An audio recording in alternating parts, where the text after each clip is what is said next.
Taking a seat. Good evening. We're going to try to get ourselves started. Oh, there's Nancy. Okay. All right. I feel better now. The room, as you can see, we've set up this way for sort of increased intimacy, if you will. A little bit more friendly. Since there's no PowerPoint projection, we can do this. So I have a few announcements before I turn it over to our speakers.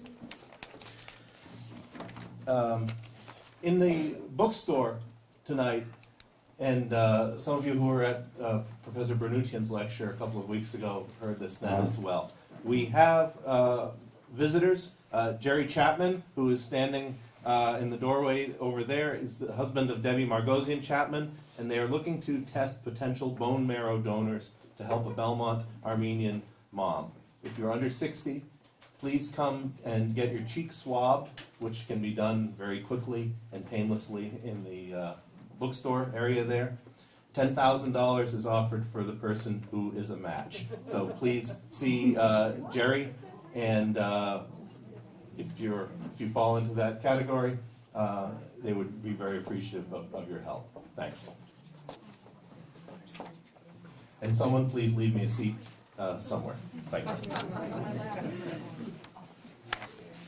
A few upcoming events I want to bring to your attention, if you have not received word of them already.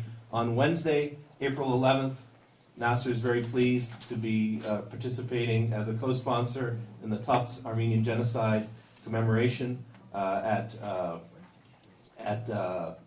Goddard Chapel at Tufts University. The speaker this year will be Professor Ervin Staub, and he will be giving a lecture entitled Overcoming Evil, Preventing Genocide, and Creating Peaceful Societies. This is Wednesday, April 11th at 7 p.m. at Tufts University.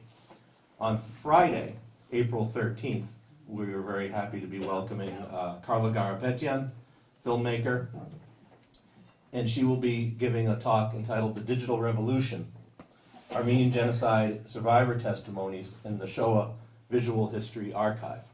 This will be here, and it's co-sponsored by the Armenian Film Foundation and NAASR, and the lecture is being given in memory of Dr. J. Michael Hagopian, who is the founder of the Armenian Film Foundation and who was NAASR's first West Coast board member in the late 50s and early 1960s.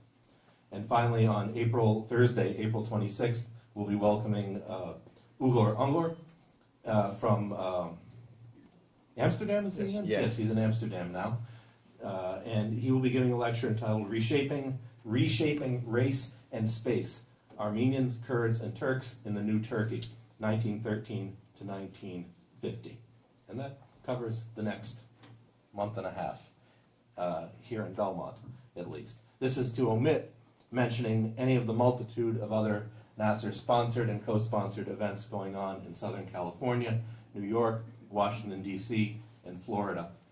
These public programs and the many less visible but no less important activities that go on here are part of our efforts to support and advance Armenian studies through the dissemination of scholarship and the facilitation of scholarship.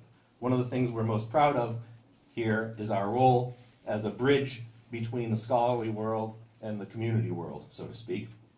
We think this is an important and a unique function that we serve, and we hope that you agree. And we hope, too, that if you are not a NAASR member, that you will become one tonight and join with us in our work to advance Armenian studies. One other announcement. NAASR has made it to the world of social media, and we are now on Facebook. This perhaps means more to some of you than to others, and probably means more to many of you than it means to me. But I know it's a good thing, and that is why I wish to announce it. Please visit us on Facebook, like us, follow our activities on Facebook, and all of our announcements of lectures, and increasingly announcements of other things such as new titles in the bookstore and so forth will be posted on Facebook, and you can spend all day, every day, with NAASR on your computer, ideally. So, Our visitor, our speaker, our guest tonight, our honored guest, Dr. Raymond Kévorkian, is the director of the Bibliothèque Nubar, the Nubarian Library in Paris. He is the author of several fundamentally important studies of the Armenian Genocide in the French language, culminating in the publication in 2006 of Le Génocide des Arméniens, which I hope I'm pronouncing somewhat approximately correct, which appeared in English translation last year as the Armenian Genocide, A Complete History. And which is available, of course, in the bookstore this evening. Drawing on a vast array of sources, and in particular, making extensive use of published and unpublished Armenian sources, many, if not most, for the first time in a work of scholarship of this magnitude, although I'm not sure there has been another work of this magnitude, this landmark book has begun to take its place as an indispensable resource to historians of the period and to genocide scholars in general.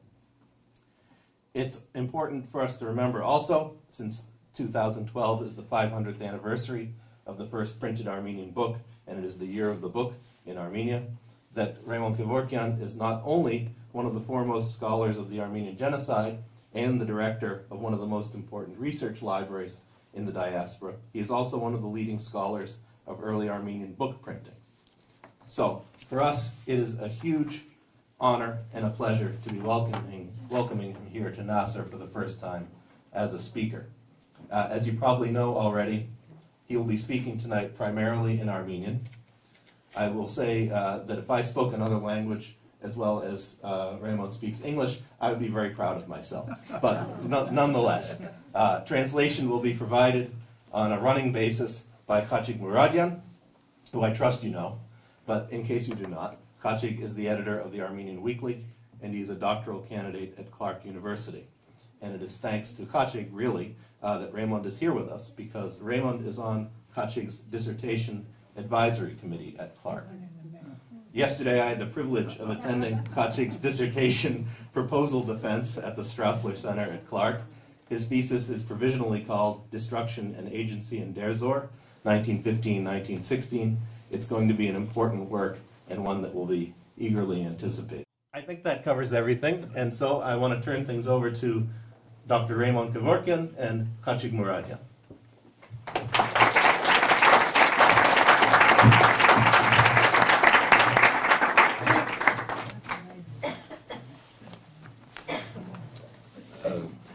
Նախ շնորհակալություն չեմ գիտեր պետք է միկրոյի շնորհակալություն հրավերին համար to NAASR, especially to Mark Mamigonian. Մեծ աճույք է ինձ համար ցեզի հետ ծանոթանալու։ Պիտի փորձեմ ցեղասպանության մասին քիչ իմ մոդեցումս ներկայացնել, ասար ու մեկ ցևով կարելի է ցեղասպանությունին մոդենալ։ It's a great pleasure for me to be here. He thanked NAASR and Mark Mamigonian. I'm going to be presenting my approach to the historiography of the Armenian Genocide. There are 1,001 ways of approaching this issue, of course. Alors, you understand? So French. Let's stick to one language. Yeah, it's no problem. Yes. No, I am in English. Այերենով այս անգամ եւ վերջնական։ Ուրեմն ընդանուր մոդեցումը, որ գործածեմ աշխատանքիս մեջ 20 տարի է ի վեր, միկրոպատմությունն է, որ հիմքն է աշխատանքիս։ Այսինքն նպատակն է շատ մանրամասնության մեջ իջնալ, որպեսզի ամուր հիմքերու վրա կարելի է լավ որոշ ընդանուր դասեր ներկայացնել։ So the general approach that I have implemented in my research over the past years focuses on microhistory. This is a detailed, this is a zooming in on the local level, on the developments, in order to base my arguments on strong foundations. Եվ այս աշխատանքի մեջ, որ հրադարագեցի, հիմնական մասը, որ մեջտեղն է, մոտավորապես 600 էջ, գվերապերի ցեղասպանության կավար. Yes, so in this publication, the larger part of this publication, around 600 pages, focuses on a history based on a province by province of the Armenian genocide. Նախ ուզեցի ստուգել, եթե process-ը նույնն է ամբողջ կավառներու մեջ եւ բարձ է որ առանձնացուցի դարբեր, ասենք, մեխանիզմներ, որ գոյություն ունեին արևմտյան մասերը կամ արևելյան մասերը. Yes, first I wanted to check if the process was the same or at least similar in these different provinces.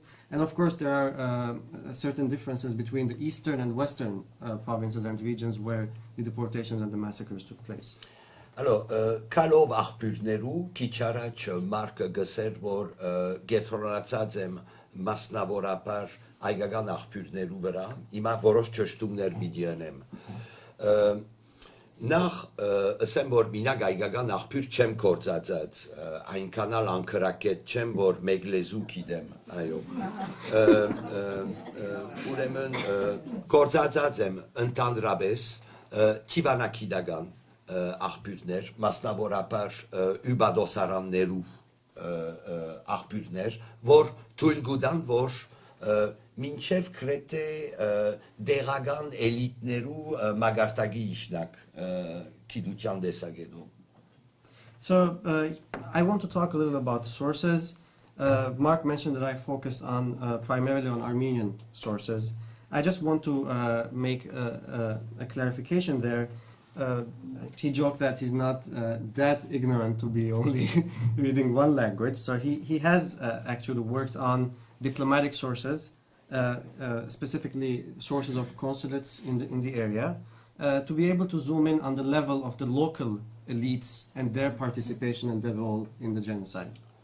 Ասիկա միկրոբատմության արդեն մոդեցումն է, ուրեմն ուբադոսարան, կերմանական, ամերիկյան մասնավորապես, քիչ օստրո-ունգարական նյութեր ալգան, եւ կալով այգական ասենք աղբյուրներու, օգտագործած է մասնավորապես վերաբրողներու նյութեր, բայց գուզեմ ամիջապես շեշտել դակ վկայություններ. So again, going back to the issue of the consulates, the main consulates that the sources from where he has worked on are the German, the US, and some Austro-Hungarian material. As far as the Armenian sources are concerned, he has focused primarily on survivor accounts. Yes, and oaths. Yes. And what he means when he says hot, these are accounts that were actually taken, registered, recorded in the immediate aftermath of the Armenian genocide. 17-5 մինչև 21-22 ընդհանրապես. From 1917 to 1922. Եվ երկու հիմնական կորպուսներ կան այս ուղղությամբ. Առաջինը ուրեմն Արամ Անդոնյանի ավակած նյութերը, որ մեծ մասամբ կվերապերին արևելյան կավառներու եւ արավային Սուրիո եւ Մեզոպոտամիո գայքերու մասին. So these sources, these survivor accounts are first Aram Andonian's material, which primarily deals with the eastern provinces as well as southern Syrian and Mesopotamia's Mesopotamia. Եվ երկրորդ կորպուսը, որ ուրեմն ավակված է Բոլսո Բադիարկարանի երկու ասենք անձնավորություններու կողմէ, Ալբոյաջյան եւ Նուրյան. So the second body of survivor accounts are collected by Alboyajan and Nurian and through the Patriarchate in Istanbul. Որ ավելի կվերապերի ուրեմն արևմտյան շրջանները, այսինքն Սեբաստիան մինչև Թրագիո շրջանը. So this is relevant more. This is related to the western regions from Sebastia all the way to Thrace. Alors, պատմապաններու մեջ վերաբրողներու ասենք վկայությունները պանիդակ են, գասկածի տակ կտրվին ընդհանրապես եւ շատ կարեւոր էր որոշ օրենքներ տնել սեղանը, որբեսի ընդունելի դառնան իբրև վկայություն. So survivor testimonies in general in history writing are often challenged, and there is debate and discussion about how far one can go by basing their work on these testimonies. This is why it was important for me to establish certain parameters about the usage of these testimonies. Yeah. Ուրեմն օրինակ մը պիտի առնեմ շոշապելի այս ուղությամբ. Ինչու վկայությունը հիմնական տեղ ունի. Երբ օրինակի համար Էրզորումի քաղաքի մեջ կգտնվիք, գրնակ թիվանակիդական կամ միսիոնարական կամ պաշտոնական աղբյուրներով ուսումնասիրել ինչպես դեղվույն թրքական եւ այգական էլիտները ինչ տեսակ հարաբերություն ունեին, գրնակ ստուկել ինչպես ուրեմն խումբերը կոնվոյները ճամփագելան, բայց երբ այս ուրեմն գարավանները ճամփագելան, միակ ծևը ըմբռնելու ինչ տեղի կունենա ճամփուն վրան եւ այլն, ուրեմն այս ուրեմն գարավաններու մեջ ներգա եղող մարդիկն են, որ գրդան ցեզի խաղապար մտալ. So, in order to define these parameters, perhaps it's good to start with an example. Let's think about the deportation process. When we are in the cities and villages and towns, and the deportation convoys are getting ready to leave, it is easy to zoom in at this process, at this point, by looking at the diplomatic, missionary, or even official Ottoman documents, and trying to see the interactions between the local elites, the population, and the challenges in that area.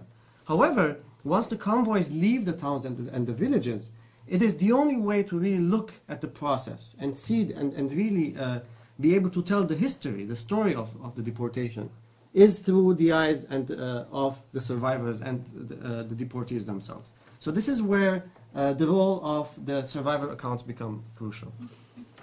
Վերջին նյութերը, որ շատ կարևոր տեղ խաղցան ասենք աշխատանքիս առաջացման համար, ուրեմն Բորսո Բադրիարքարանի կողմէ ավակված պաշտոնական փաստաթուղթերն են, որ այսօր կգտնվին Եղուսաղեմ. Չեմ քեր մինչև ծայրը երթամ, օքեյ. Ուրեմն Փետրվար 19-ին մինչև ապրիլ 19-ը, 2 ամիս մոտավորապես, Բորսո Բադրիարքարանը եղավ partie civile, տադախազության, երիկ թուրքերու տադախազության ժամանակ, և այս 2 ամիս տևեց, մինչև ապրիլ 8-ը, այս 2 ամսվա ընթացքին, ուրեմն Բադրիարքարանը կներկայացներ այերը, և խառն ուրեմն տադախազեր էին, թե ռազմական և թե սիվիլ, և այս առավելությունով Բադրիարքարանի կորզագիցները, միշտ նույն անձեր Ալբոյաջան և Նուրան, կարողացան ուրեմն տադախազության փաստաթուղթերուն ծանոթանալ և նույնիսկ ուրեմն կոպիներ, օրինակներ բաշտոնական վավերացված ցերցկել. Yeah, so this, if you attended Taner Akçam's lecture, this portion is going to be easier for you. Essentially what happens is an important portion of the sources that I have used also pertain to the material that has been collected by Alboyajan and Nurian during the trials of the perpetrators of the Armenian Genocide. This is between February 19 and April 8. During this period of 2 months, the Patriarchate was able to collect, make copies of the material, all the material available during the trials, during this process. Այո, վավերացված ներքին գործոց նախարարության երկրորդ գրասենյակի կողմէ. So this is the, yes. So these are actually the documents that have been certified by the Interior Ministry. The second, ikinci şube, right? It's the second department office of the Interior Ministry. 272 մարտասպանի ծրար կա, այսպես որուն մեջ գրնանք գտնալ ոչ մինակ կանիմը երակիր եւ այլն, այլ բարձր պաշտոնյաներու կամ ռազմական շրջանակները, վկայություններ ուղղակի կապված ասինչ կավարի կամ մյուս կավարի ոչ ռակորձական գործողություններու մասին. So this is significant because we have folders about 272 perpetrators of the Armenian Genocide. And these are not folders only including a couple of telegrams, but they also have detailed interrogation material on the officials, civilian officials and military members of the Turkish Ottoman military. And therefore, this comprises a comprehensive documentation of the process of deportation. Ուրեմն ընդհանուր կոմբինեզոն մնե այս սանազան աղբյուրներու, որ թույլ տվա, որ կարողանամ այս ընդհանուր պատկերը գազմել. I was able to, and therefore I was able to provide this complete picture by triangulating these different sources and different documents that were available to me. Ուրեմն արդյունքները ինչ են, սանազան նյութ կա անշուշտ, նախ շեշտեմ, որ կրեթե գրնամսել, որ սիստեմատիկորեն ամբողջ կարավաններ, որ ճամպայելած եմ, տվականները ունինք, որ տաղամասեր կամ որ քյուրերու բնակչությունը գտնվի մեջը, քանի օքի գաշ, ինչ ճամպա արած են, Սպաներու անունները ունինք, որ իրենց գարաշնորթեին, եթե կարելի է ասել, եւ նույնիսկ ամբողջ կարավաններու համար չէ, բայց մեկ մասը գիտենք քանի օքի ճամփայելած է եւ քանի օքի գասնի պաշտոնական դեղը, այսինքն Ալեբի եւ Անաբադի շրջանները. So, what do we know from all these sources? We know we can really zoom in to the level of streets and villages in specific areas. And we can tell a lot about the caravans, how many people left, what roads they took on their way to their destination, and who were the people, who were the gendarmes, who were the officials accompanying them, and how many left and how many arrived at their destination in the Syrian desert and in Mesopotamia.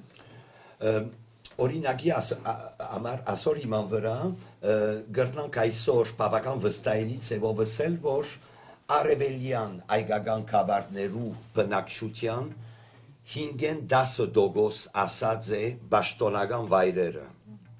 So based on all this, we can say with confidence that from the eastern provinces, only 5 to 10% of the Armenian deportees actually made it to their assigned destinations in the Syrian desert.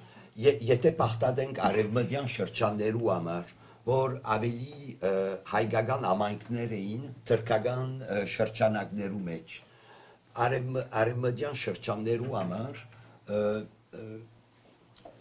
բնակչության խոշոր մասը նախ ընտանիքով ճամփորդած է, շատ կարևոր է, եւ մեկ մասը, խոշոր մասը նույնիսկ երկաթուղիով.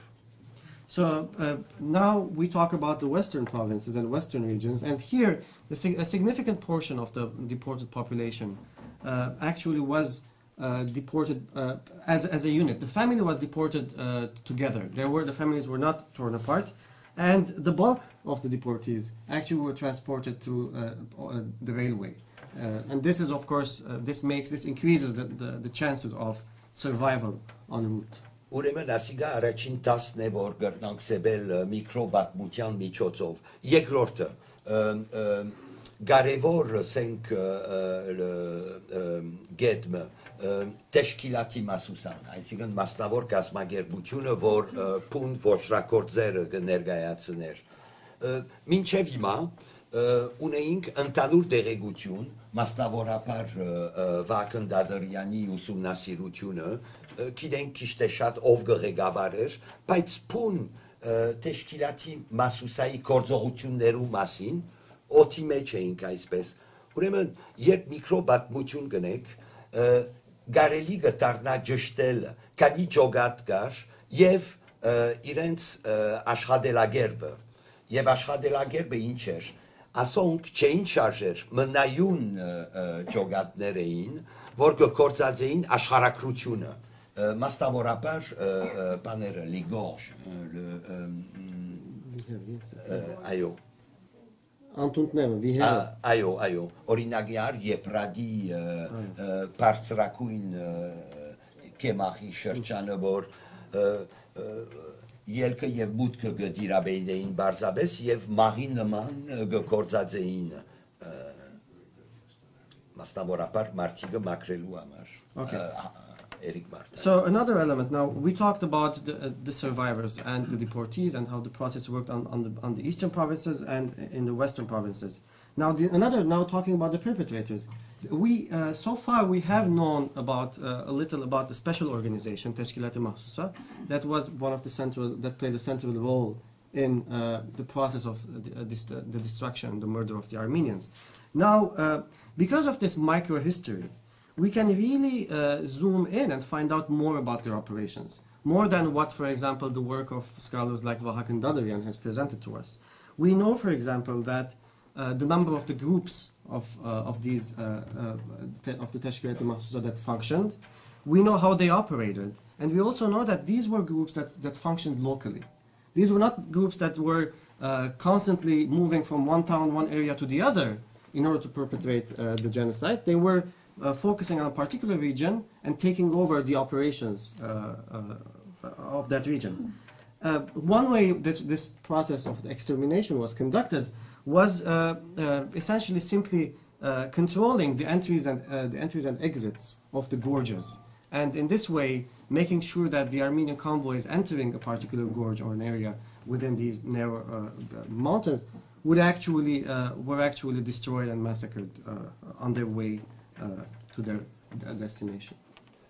Ուրեմն երբ այս դեղական ուսումնասիրությունները կգադարեք, եւս կարելի է գլա զանազանել, ավելի ճիշտ կորցի աշխումը կարելի է ստուգել բաշտոնյաներու եւ անբաշտոն գործողությունները։ Այսպես կրնանք ասել, որ ցեղասպանությունը ցևով կորցը այսպես սահմանապակված է, ամբողջ բաշտոնական կորցը կգադարվի ոստիկանության կողմէ, որ ցանգերը կբادرաստի, ամբողջ ադմինիստրատիվ կորցը գա, որ կգադարվի, մինչև վալիի մագարտակը, ժանդարմաներու թերը, եւ ասորկովը ունիք անբաշտոն գործողությունները, բայց ամատրություն մգար անշուշտ իրենց միջև դերեկությունները կփոխանցվին դեպի Teşkilat-ı Mahsusa. So we're continuing to talk about the perpetrators and the process. We have to distinguish between the role played by the officials and the role played by the unofficial participants of the genocide. And when we talk about unofficial participants, we are talking about local elements who try to benefit or take part in the massacres, but were not part of the military, the gendarmerie, or the police. Now, essentially, when we talk about the official dimension of this included the police, the gendarmerie, and all the way up to the vali and the governor of the particular region and province. And these people were micromanaging the process on a number of levels, including the preparation of lists, making sure that the convoys were leaving at a particular time and everything was organized. However, there was also coordination between these central authorities, these officials, and the rogue elements that were also playing the role in the destruction of the Armenians.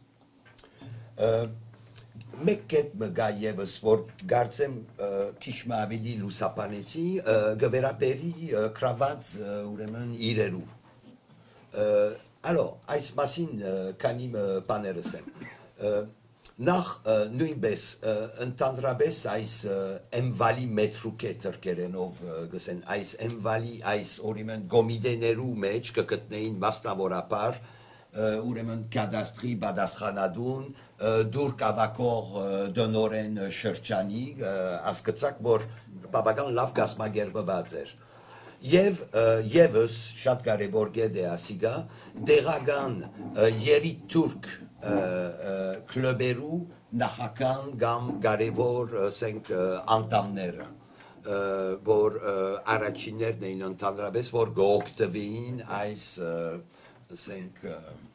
Talanén. Yes. So another aspect that I try to shed light on and really go into detail with is the issue of abandoned properties. What is referred to euphemistically as abandoned properties. As you know, these were essentially stolen properties of the Armenians. And the process of the confiscation and the theft of Armenian property was also organized centrally and had with a heavy presence of officials. These officials include the responsibles for the cadasters, tax collection executives, as well as the heads of the Young Turk clubs in these particular regions. And of course, these were the people who benefited the most from the loot, and therefore, you know, had a lot at stake in this process. Oh, Զանազան ծևեր կար ասենք կրավման գաբակցությամբ պաշտոնական բնույթ մտալու համար ուրեմն առաջինը որ գվերապերի մեծ ընկերություններու կամ կորզարաններու օրինակ մը պիտի առնեմ բուրսայի շրջանը օստրո-ունգարական նյուբադոսն է որ մեզի կբատմե ինչպես պաշտոնաբես ուրեմն այս մեդաքսի կորզարանները կփոխանցվին Turk ուրեմն կորզադերներու ուրեմն վալի բալադը գրավիրվին այս կորզադերերը հայ նախքան աքսորվիլը եւ մեկ թուրը կմտնան ուրեմն իրենց ոսկի է քսակ մը գդրվի գստորակրեն որ գծախեն պաշտոնաբես մյուս թուր մը գա մյուս կողմը գանցնին Ur vor bak mega vor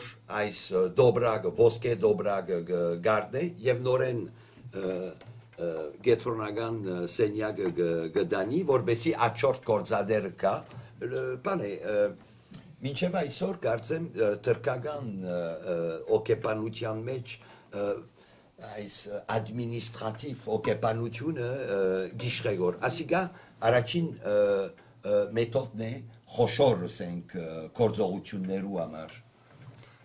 to give you an idea about how the process worked in terms of the confiscation and the theft of Armenian property, he gives a very an example from Bursa, and we have this information from the Austro-Hungarian consulate there. Essentially, the way it worked there, the confiscation of properties, and we're talking about textile factories and other factories, was that the Armenians who owned these factories would arrive in the valleys, the governor's headquarters, and there he would be presented with a particular amount of money and gold. He would sign a paper selling his property and essentially making it a bureaucratic official document, and then he would pick up the gold, go to the next room where they would take the gold from him, bring the bag of gold back to the same table, and then wait for the other Armenian to come and sell his own factory and possessions. So again, even the process of theft itself was essentially made a bureaucratic process of essentially maintaining the legal dimension to it. Խանութներու համար, օրինակի համար, ուրիշ մեթոդ մը գործածվի ընդհանրապես դեղական երիտուրք ղեկավարներն են, որուն գդրամատրվի հայերու ունեցվածքը, խանութները, ինչպես Իբրանոսյան, որ շատ նշանավոր ցանց մներ գրեթե ամբողջ Թուրքիո մեջ, ուրեմն շատ նշանավոր երակիր մգա Տալատ Բեյեն, ուր գպողոք է, որ ուրեմն գսե, որ ծեզի վստայեցանք, ծեզի փոխանցեցինք այս խանութներ, այս ամբողջ աբրանքով, դուք որոշ սպեկուլյացիոն գադարեցիք, սպասեցիք, աբրանքը սպասեցիք, որ սուղնա, ձախեցիք, այն ժամանակ, որ տադարգ էր խանութը, բանալին թուրինդագը տրիք եւ էլակ։ So essentially, another illustration of how this process worked. Now we're talking about shops and stores in different areas.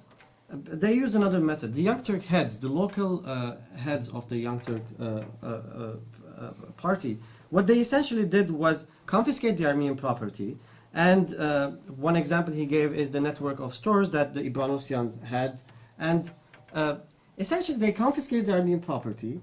And we have a famous telegram from Talat explaining what was done to this property. Essentially, these people, the heads of the Young Turks, waited for the prices of these commodities to go up, sold the commodities, and then, just pushed the keys underneath the store's, door and closed it down, and that's it. Of course, the point he wanted to make here is that what was happening is that there was an effort, perhaps this is what he's going to say, by Talat and the heads of the CUP to create, to make these middle class, to create a middle class of Turks based on the theft of Armenian property. So in this telegram, Talat is expressing his frustration that I am not taking away the Armenians' property to enrich a few individuals. I'm taking away the property to create a broader base of a middle class of Turks.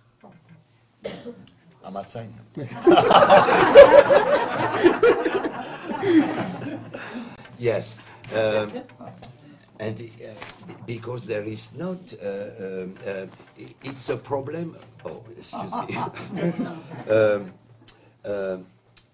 Turk Michak Tasagark, այսինքն կորձարար եւ այլն, կոչուն չուներ բատմական պատճառներով այս ամբողջ հին կորձի պաշխումներ, division du travail, որ արևդուրը եւ արդյունաբերությունը դրված էր ոչ իսլամներու եւ իսլամը գբայր քաղաքական եւ ռազմական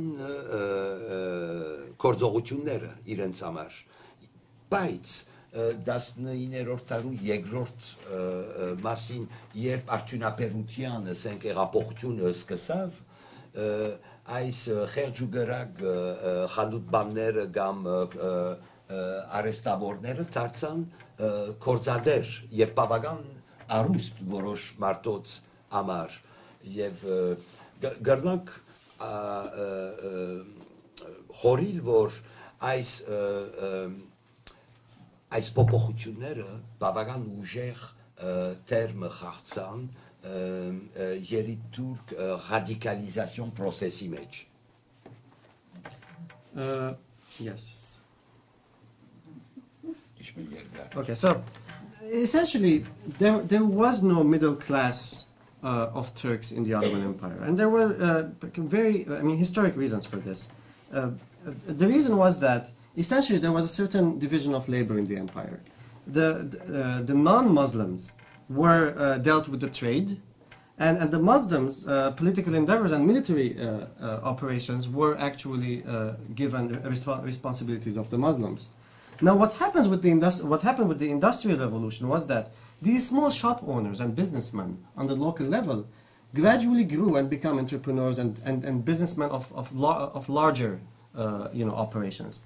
And this actually played a role in the gradual radicalization of the Young Turks. The process of the wealth of these Christians, these minorities, increasingly became one of the moving forces for the radicalization of the Young Turks. Ուրեմն իրերու կրավման համար երրորդ մեթոդը, որ շատ տարածված էր, օգտագործված էր, ժառանգության համակարգը։ Օրինակի համար ամբողջ ընտանիքը մերցնել եւ մինակ բայել երիտասարդ օրիորդը, որ գրնար թուրք ըսպա կամ երիտուրք նշանավոր անձնավորության հետ ամուսնանալ իբրև երրորդ, չորրորդ գին օրինակի համար եւ այսպեսով այս ամբողջ հայկական ընտանիքներու ժառանգությունը ցերծկել. This is another example of the ways in which the bureaucracy functioned in the theft of Armenian property was one of the issue of inheritance. What this essentially means is that entire families, wealthy Armenian families, would be massacred and murdered, and one surviving daughter who would essentially inherit all the possession of this family would be married, would become the third or fourth wife of a leading figure in the party, in the Young Turk political party, or one of the officials, the local officials or military officials in the region. And in this way, the wealth would essentially be transferred to the Turks. Ընդհանուր առմամբ շնորհիվ Բոլսո բادرکارանի աշխատանքներու, այսինքն զինադատարեն վերջ, մոտավորապես ցանկած են 2000 ոչրակորց, զանազան մագարտակներու, ընդհանրապես ցանկերը, որ Բոլսո բادرکارանի արխիվներու մեջ են, այսպես կազմակերպված են, առաջին մագարտակի վրա գտնվին դեղական երիտթուրք պատասխանատուները, թիվ 1, որ գրնանք սեբել քաղաքական պատասխանատու շրջանի, երկրորդ մագարտակի վրա դեղական բարձր պաշտոնյաները, երրորդ մագարտակը ռազմական դեղական պատասխանատուներ եւ չորրորդ դեղական, ասենք, էլիտային շրջանակները, որ ավելի ընվալի մետրուկեի մագարտակի վրա աշխատեին, եւ վերջին գետը, ուրեմն դեղական Թեշքիլաթի Մասուսայի ըսպաներու անունները, մոտավորապես 2000 անուն կա այսպես, հրադարագած եմ ճշգրիտ ուղղակրությամբ, արդի թրքերենով, որ իրարու ընտանիքները ջանցնան իրենց ժառանգությունը։ Wow. Thanks to the efforts of the Armenian Patriarchate after the genocide, we have the lists of the criminals, the perpetrators of this process. We have a list of 2,000 criminals, and they are categorized in the following categories. The first level, the first category, is that of the local Young Turk officials. These are the political leaders of a particular region or town. The second are the military officials or the cadres. The third are the local elites, and their role essentially, the second are the local high-level officials. These are the civilian officials. The third are the military officials, cadres. The fourth are the local elites, and these are the people who benefited, as we spoke about a little earlier, from the abandoned properties. And the fifth are the local heads of the special organization, who essentially conducted the massacres themselves. Now, I have published this list completely with the correct current spelling of their names in Turkish, so that their descendants would actually know who these people are and their connection to modern-day Turks.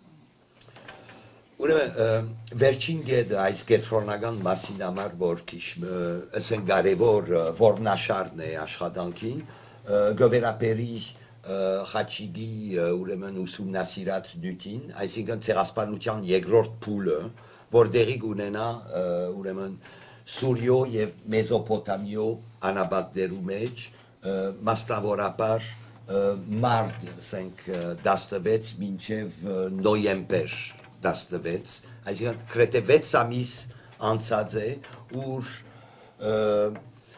կես միլիոն ժողովուրդը 25 գայքերու մեծ ծրված կոադեված է, մերյալներ գային, բայց կոադևում մգա և ուրեմն երեկվա Խաչիգի պաշտպանության նյութներ և անշուշտ դեր ամենի չենք ճշտած, բայց գսկսի գորքիշմը ճշտվիլ ինչ տեղի ունենա։ Ես անցամբ ամոզված եմ, որ երկրորդ որոշումը առնված է ավանապար մարդ 16-ին, պնաչնչելու կես միլիոն հայ ժողովուրդը, որտեղ գոյություն ուներ այս անաբատներու մեջ, ուրեմն առաջին փուլեն 6 ամիս վերջ։ Another central theme that is covered in my book deals with what I refer to as the second phase of the Armenian Genocide. This is the period from March 16, 1916 to November, March 1916 to November 1916, and essentially deals with the close to 500,000 Armenians who had survived the initial wave of massacres, disease, starvation, and deportation, and had arrived in the Syrian desert. Now, for several months, there was a relative lull of massacres on these operations, and although there were deaths in the 25 camps, concentration camps that were built in the region, that were set up in the region, in Deir Zor and along the Euphrates River leading to Deir Zor. During the second process, I personally am convinced that there was a second decision to destroy the Armenians, to destroy the surviving 500,000 Armenians, and this decision also essentially culminates in the second phase of the Armenian genocide. Պետք է հիշեցնել, որ դերզոր անունով եւ մեկ երկու էջով ընդհանրապես կլմնար այս երկրորդ փուլի պատմությունը մինչեւ 15 տարի առաջ, մոտավորապես։ Հիմա քիչ ավելի ըստագացավ մեզի համար այս հարցը։ Yes. Over the 15 years ago, this entire phase would probably be characterized by, under the heading of their Zor, and probably one would read 1 or 2 paragraphs about it alone. And this is in the scholarship. Now, with the work that has been done, we have a lot more detail on this entire process, and we know how the operations took place on the ground. Օրինակի համար հիմա քիչ ավելի դերեկություն ունենք Ալեբի ուրեմն Քախտագան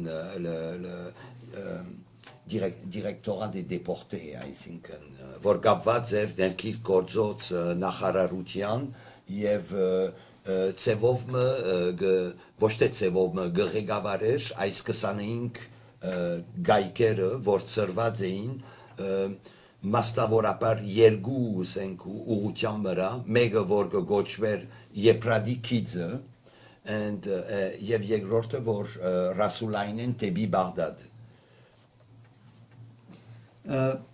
So what we do know as well, again, in this because of this the current research, we know much more about the Directorate of Deportations that was established in Aleppo, and essentially ran the 25 concentration camps along 2 lines. One line was the Euphrates line. It was the line along the river Euphrates from Aleppo all the way to Deir Zor, and the other line was that of Rasul Ain all the way to Iraq. Ուրեմն հիմա քիչ մխոսիմ մնացածի մասին եւ նախ սկիզբեն պետք է ասեի որ սովորաբար նույնիսկ մասնակիցները միջազգային ասենք մոդեցումով գմոդենան ասենք ցեղասպանության գուզեմ ասիգա շեշտել ես ագարակ ուղղությունը արած եմ այսինքն այն իմաստով որ գողորին որ եթե միջազգային բանի վրա այս սովորական ընթացքով աշխատիկ ծևով մը ծեր էդազոտությունը գբողդորե ուրեմն թիդած եմ ցեղասպանությունը նախ իբրև ներքին օսմանյան խնդիրը A central distinction, a central difference between the work I did and the scholarship that was available was one of approach. Most of the scholarship approaches the Armenian genocide from an international perspective. It looks at the international context and then zooms into the Ottoman context. In my case, I actually look at the Armenian genocide and perceive it as an internal Ottoman issue. Եվ առաջին բաժինին մեջ մասնավորապես փորձեցի աչքս դեղավորել այգական եւ թրքական էլիտներու առապերության վրա, որտեղ վերջի վերջո այս բզդիկ ներ շրջանագի մեջ է որ ցևով դրաման գերդվի In this context, I focused on the interactions between the Armenian and Turkish elites. Because the drama essentially unfolds in these little tiny circles and networks. Եվ ուրեմն փորձեցի այն ժամանակ ստիպված եղա քիչմը վերադառնալ արմադին եւ մասնավորապես այն արաբերություններու վրա որ կմշակեին եւ կգտնվեին Աբդուլհամիդի ընտիմության մեջ եւ արտասահման մասնավորապես Շվեյցարիա կամ Ֆրանսիա եւ որոշ չափով Լոնդոն. And therefore, I had to also go back to the roots in this respect and look at the interactions between the Armenian intellectuals, Armenian elites, political forces, and their Turkish counterparts, not only during the CUP period, but go back to the Abdulhamid era and look at the interactions of these Armenian Turkish elites outside the Ottoman Empire, in places, in countries like Switzerland and France, where they closely interacted and coordinated their work and their operations against Sultan Abdulhamid. Բարձ է որ չի գրնար այս աշխատանքը գադարել առանց քիթս տնելու քաղաքապարախոսական իդեոլոգիկ հարցերու շուրջ երիտուրքերու մասնավորաբար. Clearly it would have been impossible for me to conduct this research and this work without really delving into the ideological aspects of this entire process, and in particular the ideology of the Young Turks. Ուրեմն այս տեսակետով պետք է ասեմ, որ շատ օգտակար հետազոտություններ գարտացի, մեգումը գողմ է, որ շատ ծանոթ չէ, բայց Princeton գտնվի Մեղմեդ Շուքրու Հանիոլու, որ բացարիք գործ մգադարած է երիտուրքերու քաղաքապարախոսությունը ըմբռնելու համար, բանալիները գուդա, նույնիսկ եթե իր աշխատանքը քիչ շատ գավարդ է 1909-ին, շատ խոհեմ է. One of the work, the scholarly, the academic works that have had a considerable role in providing an understanding of the Young Turk ideology is Shukri Hanioglu's, he's a professor at Princeton, Shukri Hanioglu's work on the Young Turks. He has 2 volumes dealing with their ideology and the development of the Young Turk ideology. So he essentially provides the keys for their ideology, and therefore it was instrumental for my work. Շատ մանրամասություններու մեջ չմտնամ, բայց գրնանք այսպես ամփոփել, վերջի վերջո այս երիտուրք քաղաքապարխոսությունը ուրեմն քաղած են իրենց ասենք Եվրոպա ապրած ժամանակ, որմնաշարը ասկայնամոլությունն է, որուն գրնանք ավելցնել քիչ տեխնիկ բառը դահուինիզմը սոցիալ, որ ցևովը ասենք բնության օրենքն է, կամ ես քեզ պիտի ուդեմ, կամ դու ինձ պիտի ուդես, ամփոփելու համար, բայց այս նախնական օկեպանությունն էր, որ գիշխեր. So just to summarize and say a few words about this ideology. This ideology was developed among the CUP members, cadres in Europe. They did not develop it themselves, of course. There were European influences on them. And the spinal cord of this ideology was nationalism, coupled with social Darwinism. And when I say social Darwinism, I mean by it essentially the law of the jungle. And this was the overarching, ideology that governed the Young Turks. Ուրեմն մոդենալ փորձեցի ուսումնասիրել առապերությունը, որ կար երիտուրքերու եւ հայ քաղաքական զանազան շրջանակներու միջև.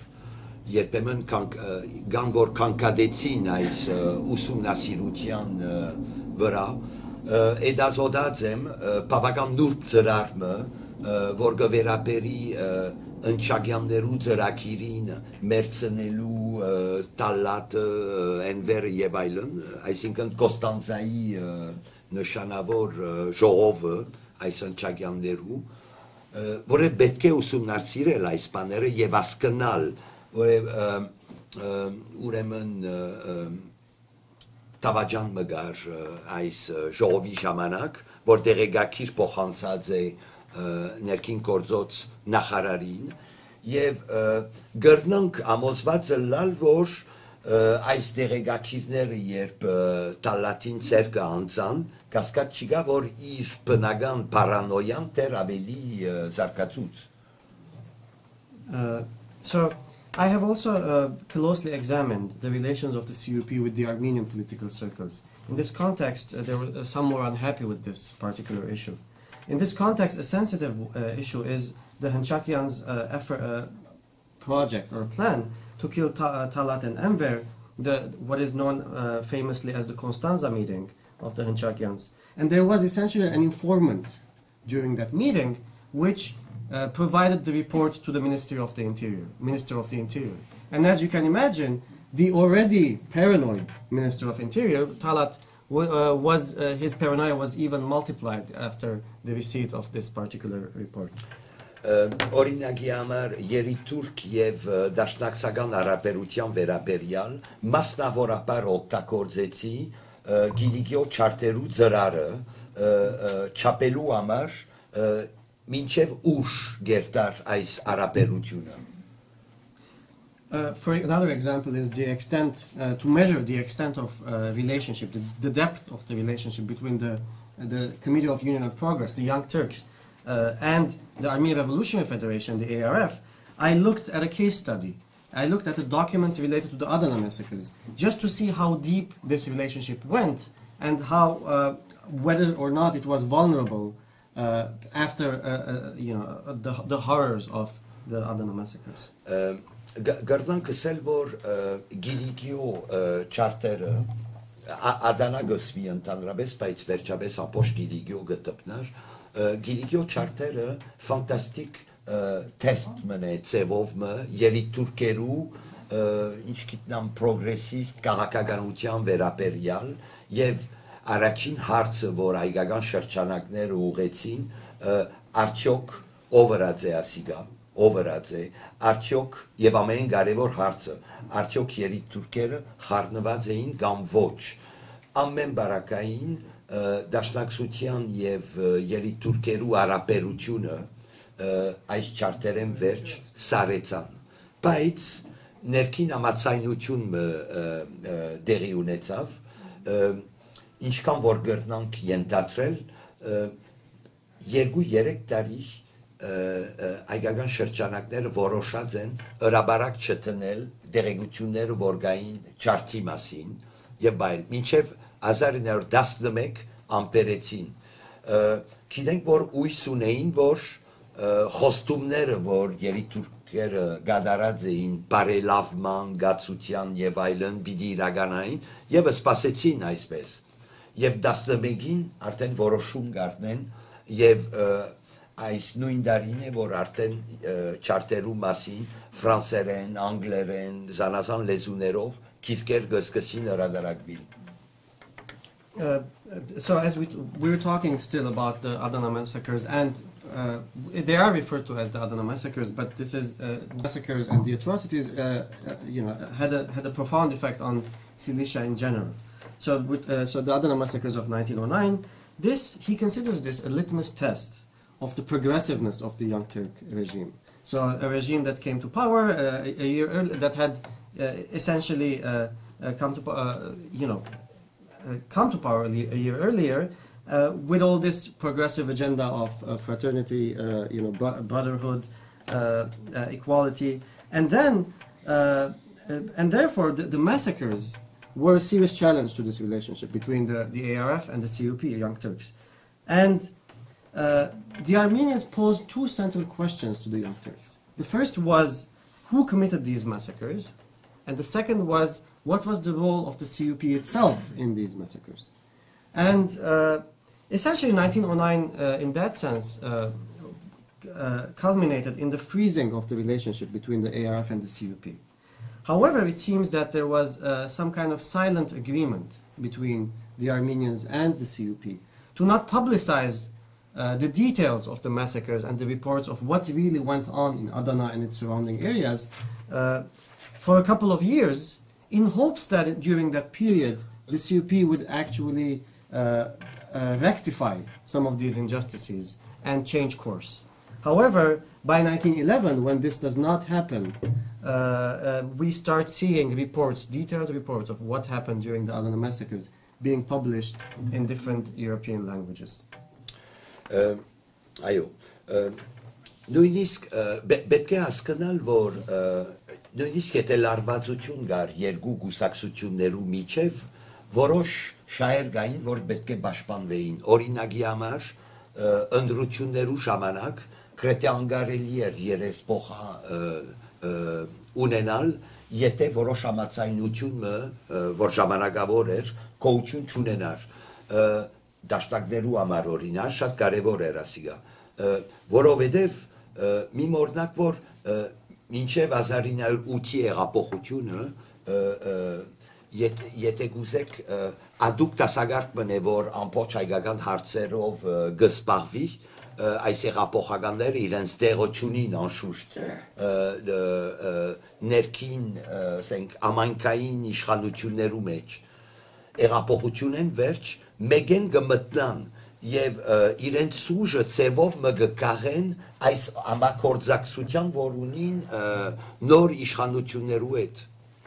So, despite the fact that after 1909, as we mentioned, the relations between the CUP and the ARF essentially froze. However, there were certain interests that had to be defended, that had to be protected. For example, one central issue here are the issues of elections. It was practically impossible for the Armenian Revolutionary Federation to have members elected from its own ranks to the Ottoman Parliament without the support of the CUP. And therefore, this was one dimension where it was important for the ARF to collaborate and cooperate with the CUP. And why was this important? Because for Armenian revolutionary groups and Armenian political groups, they did not have the kind of leading central role in running the communities before the 1908 revolution. And simply because it was the patriarchate and the other structures that were running the communities. And therefore, their political involvement in the political process after 1908 provided them with this entry into the life of, as leaders of the communities, into the life of the Ottoman public sphere. Ուրեմն ասկացակ որ քիչմը խոանոցը մտա եւ սկսա կերտել ասկնալու համար ինչ տեղի գունենար բատմապանը տադախած չէ գործե որ ասկնալ բարձաբես ինչ են բաժարները ամփոփելու համար եւ վերջացնելու համար այս կետին վրան մի մորնակ որ լա երիկ թուրքերը լա եր գասնին իշխանության շատ արյունարփու Աբդուլհամիդի վերջ եւ թիդված են ամբողջ աշխարհի կողմէ մասնավորապես Եվրոպայի կողմէ իբրև պրոգրեսիվ շարժումներ որ Թուրքիան պիտի արդիացնեն. So, as you can notice from the examples that I provided, I actually went into the kitchen and got my hands dirty. I'm not sure if those two expressions can go together that nicely, but but a historian is essentially not a judge. A historian is trying to do is uncover the facts and not pass judgment on them. One other point in conclusion that I'd like to make is that after the bloodthirsty Sultan Abdulhamid, when the young Turks came to power, they were received as by Europeans and others as this progressive group of revolutionaries and visionaries who were going to change course for the course of the Ottoman Empire. Ուրեմն ասիկա առաջին բաժինն է եւ վերջին բաժինի մեջ ուրեմն էդաս ասենք ուշադրությունը կենտրոնացուցի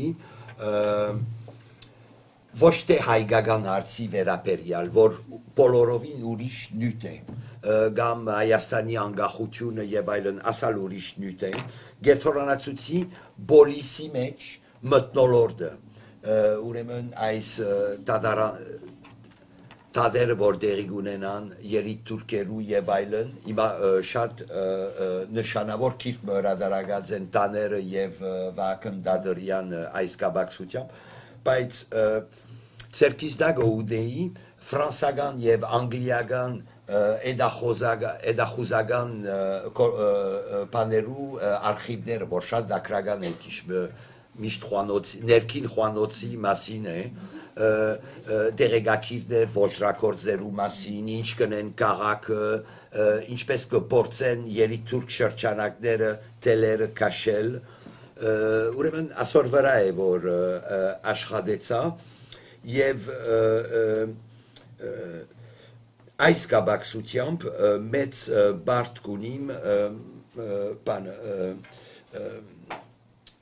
Éric Zurquery Amar, Eric Zürcher, ուրեմն Հոլանդացի պատմաբան մնե, որ գրնանք սել որ առաջինն է, որ թրքական, պաշտոնական պատմակրությունը վերանայած է ծայր եւ դրսեւորած է շատ ուժեղ բայկարը, որ տեղի ունեցավ Մուստաֆա Քեմալի եւ երիտուրքերու միջև, որը մի կարծեք, որ եթե 6 հոգի Բերլին կացին բանը, ասենք, զինատատարեն քանի օր առաջ, իրականի մեջ այնտեղ են գշարունակեին տելերը կաշել, ամբողջ զենքերու գաղտնի բայեսներ իրենց սերկներ, ամբողջ նյութական միջոցները, տրամերը իրենց սերկը, Քեմալը բան չուներ, եւ կամաց է, որ կարողացավ, եւ ներքին շատ ուժեղ բայկար մտեղի ունեցավ,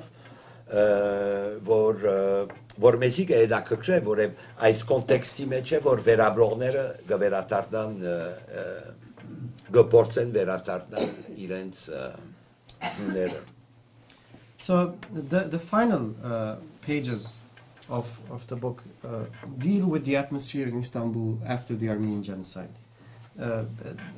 I focus on the trials of young Turks, and a recent publication by Vahakin Dadary and Taner Akçam sheds light on this issue as well.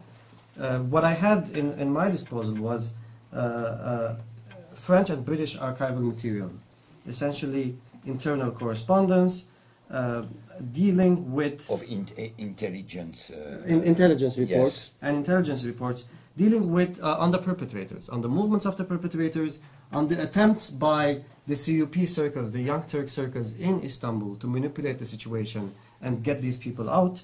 And in this context, in the context of the late Ottoman and early Turkish Republic period, I owe a great debt to Eric Zürcher, a Dutch historian who essentially challenged the entire official historiography on the establishment of the Turkish Republic and the relationship between Mustafa Kemal Atatürk and the Committee of Union and Progress.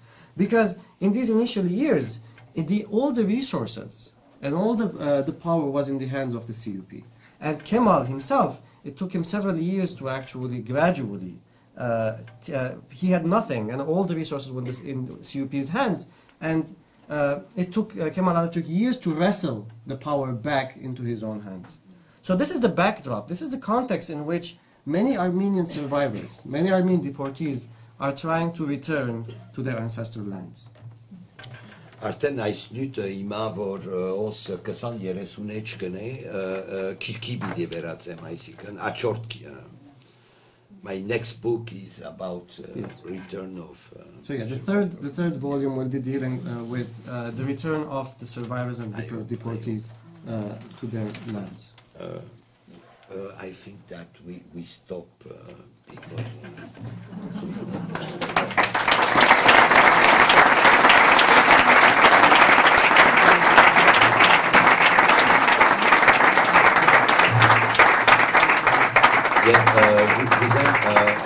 thank you to the fantastic translator.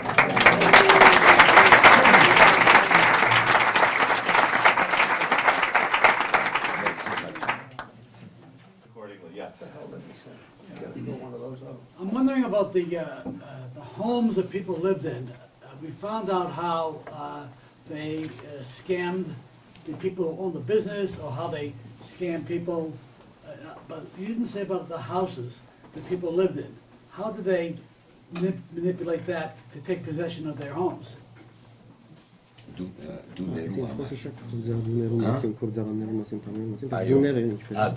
Okay. There is one very, excuse me, սկիզբը օրենք չկա, բարձ ուրեմն նախարարներու որոշումն է, որ գդրվի, գապված ուրեմն հայկական իրերու։ Մինակ սեպտեմբեր 26-ին է 15-ի, որ պաշտոնական օրենք մը գրադարակվի, ուր ցանկված է ինչպես պիտի կրավվին դուները։ Եվ մեջը կարևոր կետ մը գա անշուշտ այն է, որ արտոնություն գդրվի այերու դուները ուրեմն բալկանյան մուաջիրներու փոխանցել ծրիապար։ So initially there were no laws governing the confiscation and the theft of Armenian assets, in particular Armenian houses and property. It is only in September 1915. There were, however, temporary laws, that's how they were referred to, that were passed by the ministers. However, so by September 15, these laws and regulations were put in place, essentially allowing refugees coming from the Balkans to move into these houses that were owned by Armenians. Պետք է այս հարցը գաբել այս ընդհանուր ինչպես որ Ֆուատունդարը գսեր demographic engineering այսինքն մինակ այերը չեն որ դեղանվեցան ընդհանուր շարժումը գա ամբողջ գայսրության մեջ մինակ թե ցևը գա դեղափոխելու կամ դեղանելու օրինակի համար Խարպերտի շրջանը գբերվի Բաղեստինեն չերկեզներ որ հոն էին 40 տարի ի վեր կամ ուրիշ օրինակ մը գրնամարնել առաջին քաղաքներեն մեկը որ դեղանվեցավ գիտեք որ Զեյտունն է շատ գանուխ ապրիլի սկիզբը բանը խոշոր մեծամասնությունը նախորդ օրը 8 ապրիլին է որ դեղանվեցան Զեյտունցիները նույն նախորդ իրիգունը գասնի Զեյտունի վարի մասը բալկանյան մուջայիրներ որ հաջորդ օրը եկան եւ տակ դեղերը դեղավորվեցան գազմագերբված էր Just to give you a couple of examples to illustrate this. This was not just a process of deporting Armenians and confiscating their property. There was a broader demographic engineering process going on. So there were groups, populations being moved from one part to the other. However, it was in the case of the Armenians that this demographic engineering took on an extremely bloody nature. Now, to give a couple of examples, in Kharpert, for example, Circassians were brought to Kharpert from Palestine. The second example is actually also relevant in the in the case of the Armenian Genocide. One of the first cities to be from where Armenians were deported was Zeytun on 8 April 1915. And the evening before, groups of Balkan refugees from the Balkans had arrived in the region waiting for the Armenians to be deported so that they could go in and take over their houses and homes as they left.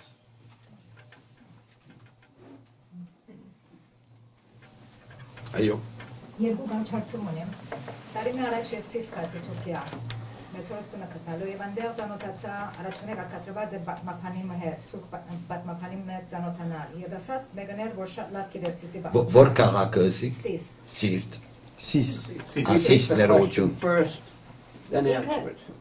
Ինքը ինձ ասա որ սիսի 12 կամ 13 կորձարաններ են 11-ը հայուգը պատկաներ։ Եվ ասավ երբ որ հայերը քացին չարտվեցան չսավ, երբ որ հայերը մեկնեցան ասավ, թուրքերը չգիտան ինչպես պիտի վարեն այս կորձարանները եւ բոլոր էկոնոմին կոլապսի։ Թուրք ծեր ուսումնասիրության մեջ ինչ տեսած եք այս նյութի վրա, ես պիտի գիտեմ որ ապա Թուրքիո էկոնոմին պետք է կոլապսելար եթե այդպես։ Երկրորդ հարցումս կուզեի հարցնել այդ ֆրանսիացիները, երբ որ Գիլիկյան հերացան 1920-ական թվականներում արդյոք պատճառը գրծակ գտնալ ծեր ուսումնասիրության մեջ։ Okay, two questions. Let me translate them first.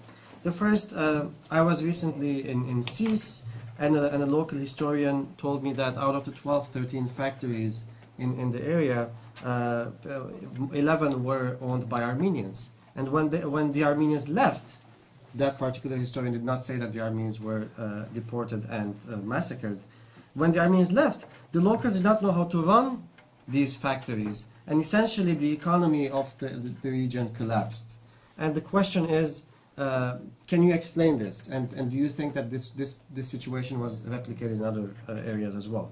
The second question had to deal with the French leaving Cilicia in the 20s And did you encounter, she asked, an explanation for the French, for the departure of the French from the region? Ուրեմն առաջին հարցումին արիտ գուդակ որ քիչմը ընդանուր բաներս եմ Բանկ օտոմանի պատմություն կրված է եղինագի գոմե արխիվներու միջոցով եւ շատ հետաքրական է պատմապանը տնտեսակետ է եւ ընդանուր կոնտեքստը չի ճաշնար ուրեմն երկու կարևոր դվյալ գուդա նախ կսե որ մինչև սեպտեմբեր 15 ըսկայական ոսկի գումարներ ուրեմն Գերմանիային բարդ արած է Օսման գայսրությունը ասենք բادرազմը դանելու համար սեպտեմբեր 15-ին սկսյալ գտածրին բարդ առնել գվճարեն բարդը որ ունեին էդակրական է նո առաջին գետ եւ չի հասկանար ինչու բադած է ասիգա մեր օթման է անունը երկրորդ տեղեկություն մգուդա գսե որ ուրեմն 15-ի աշունեն սկսյալ արտիզանալ աբրանքներու քիները 3-4 անգամ ավելցան այո Թյուրին է մեկնաբանելը որոշ մարդոց համար Terevs asiga tarkbanink եւ վերջը Okay, so in a recent work on the Ottoman Bank based on archival material, the author, who is an economist and does not understand and does not have an understanding of the broader context, highlights the following piece of information. He says that until September 1915, the Ottomans constantly borrowed money from the Germans to finance the war effort. However, in September, not only did they stop borrowing money, but they actually paid back all that debt. And he says the author, this particular scholar, wonders, does not really know how that actually happened. The second piece of information he provided was that in fall 1915, according to the same source, what he refers to as because of the massacring of the Armenian artisans and the disappearance of this particular entire these shops, etc. These commodities, the price of these commodities went up by threefold. Yes, was tripled. Եվ վերջին գեդը, որ ուղագից էր բադասխանը վիդիալլա, գրնանք մոդավորապես ասել, որ Թուրքիան, դնդեսությունը Թուրքիո, ապրած է օտարսիի մեջ, մինչև 1950-ական թվականները, և 50-ականներեն սկսյալ է մասնավորապես օգնությունները ստանալով Միացյալ Նահանգներեն, որը սկսան որոշ չափով միջին տասագարտը վերջապես ցերծկել այսինքն բավական բարձ է որ մինչև որ սորվին ժամանակ առավ առանց ջուրի գսեմ So he essentially said that as a direct response to your question, it took several decades for the Turkish economy to stand on its feet, all the way up to the 1950s when the economy essentially through aid from the United States, etc., was able to recover. And finally, a middle class was in fact created. And so this is the context in which we are operating. Alors, Kalov, Sisi, Fransatineru Gourmet Lekelu Massin, Բավական պարտունին կանի մդարի առաջ ուրեմն ֆրանսացի ըսպան որ ներկա էր դեղույն վրան տայարդա անունով ուրեմն բարեկամիս հետ վայետաշտյան ընտանիքը ծանոթացանք եւ վային հետ կացինք հոն ծանոթանալու բավական ներու է Օվերնյ Ֆրանսայի գետրոնն է իրենց ընտանեկան անոնք գիտեին, որ զորավար եղած է մեծ հայրը եւ ասի արցուցինք արխիվունիկ եւ այլն, բան մեջ չենք տեսած եւ մեզի տեղավորեցին սենյակի մեջ լավ եւ որ այս զորավարին գրասենյակներ եւ բայդե խոշոր բան մգար որ բագեր արցուցի ինչ կա ասոր մեջը լուրչունիկ բագ է պանալիներ ուչունիկ արցուցի գարդոնեք որ բանամ այսինքն կողավազակի մեթոդներով ուրեմն գես գիշեր էր արդեն բացինք ինգավ բայդով է սիստեմեր ամբողջ գիլիգիո սիսի եղած ժամանակ արխիվները մեր գիտինդագը ժամը 6-ին բարգեցանք եւ ուրեմն եւ նախկին աշակերտ մոնի որ իր մաստերը ասոր վրա հրավ Զարիֆյանը շնորհիվ Տայարդայի արխիվներու մանրամաս գիտենք ինչ պատահած է հոն շատ գալուխ էլան Բարսաբես կեմալիստները կրետե ամեն օր գարցագեին ոչ թե ուղագի քաղաքը բարից տաշտերու մեջ ալածանք մգար աղջիկներ գփախցնեին ամեն օրվա guerrilla warfare. Yeah, yes. So one of the top French leaders, commanders in the region, Tayarda. A few years ago, we met his family in France, and we stayed at their house, and we asked them whether they have his archives, and they said they don't have anything. And then we essentially had to sleep in his office, in the office of this French military official, and in that particular office there was this huge box that was locked, and they didn't know what there was in it. So what was in it? So we asked them whether we can open it in clandestine, less than legal ways, because they did not have any keys. And we did end up opening the box, and what we found there, what we uncovered there, was the entire archive related to Cilicia. So that night we did not sleep at all, and essentially the material that was uncovered from there really provides us the full picture of the developments in the 20s in that region, and makes it clear that the Kemalists were waging guerrilla warfare in the region and abducting women, etc. So these constant attacks essentially caused the withdrawal of the French. And one of my students actually has worked on this material. What was his name? Zarifian. Yes.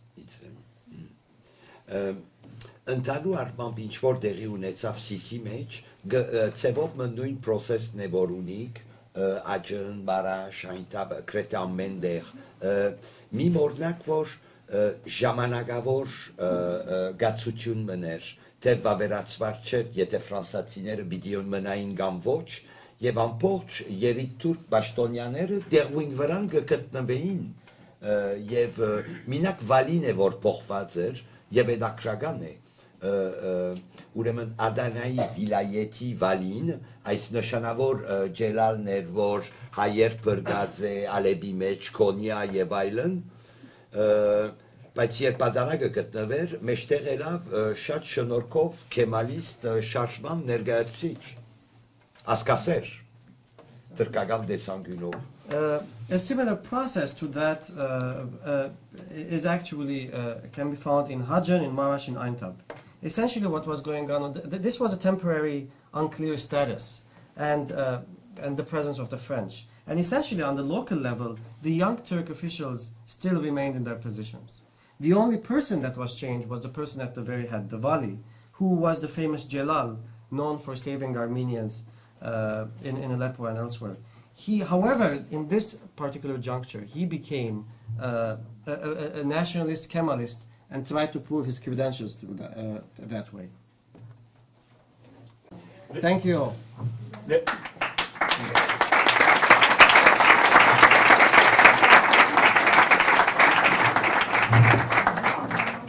So, all that remains for me to do is again to thank Raymond Kévorkian.